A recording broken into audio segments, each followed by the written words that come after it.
everybody has different opinions about the Deshaun Watson trade and whose idea was it? Mike Florio, Pro Football Talk, talks about that topic.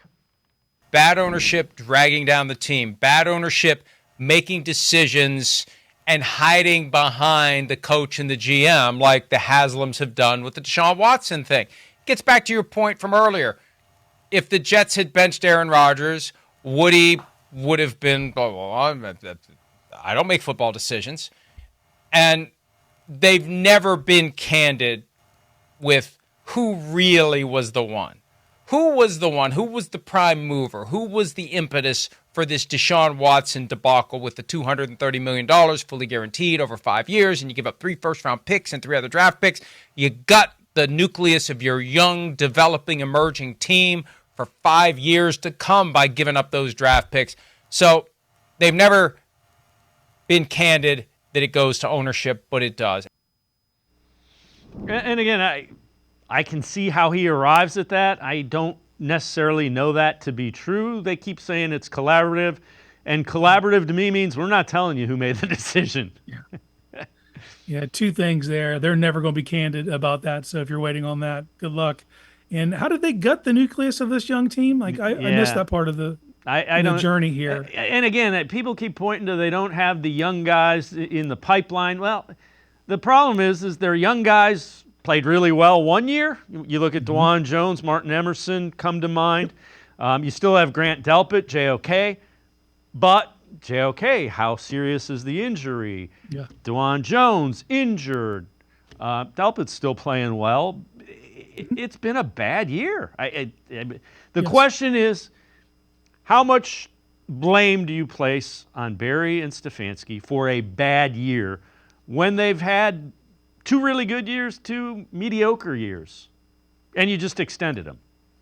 Yeah, they just extended him, kind of cloudies it a little bit. But I will say that this season was undone by an abysmal quarterback contract and subpar play from said player, and then just as many injuries as you had last year. You were able to circumnavigate that last year and arrive at a place where many didn't think you could get, given everything that you dealt with. This year, they've just not been able to do that.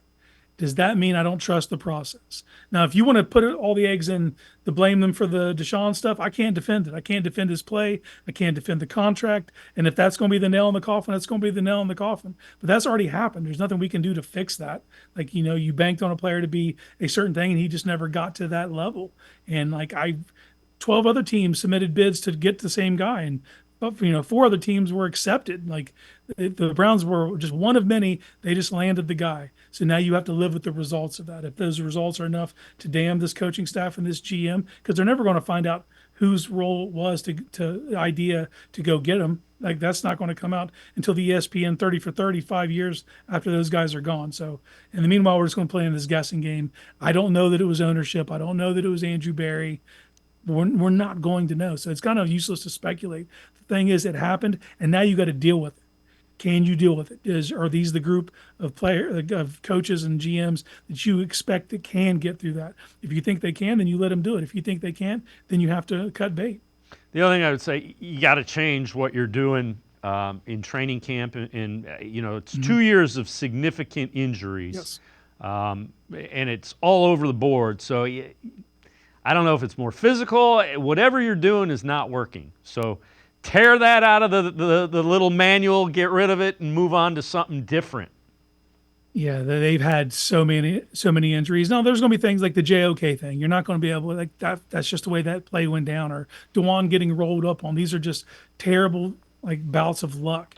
But there's just been a litany of injuries and soft tissue and pulls and things that seem like they could be semi-avoidable. And when you have so many of them in a row, you have to look at your training staff. You have to look at the way you ramp up your off-season, your strength and conditioning program. All those things together, if you put them all in a bucket and they're giving you this, and they've done this over a pretty big sample size now, then you have to change things up. You don't have a choice. So I don't know who makes a decision to hire the training staff. I don't know who comes up with the strength and conditioning program. I don't know if there's, we always talk about rehab as far as injuries. Well, there's a prehab that you can do to avoid injuries.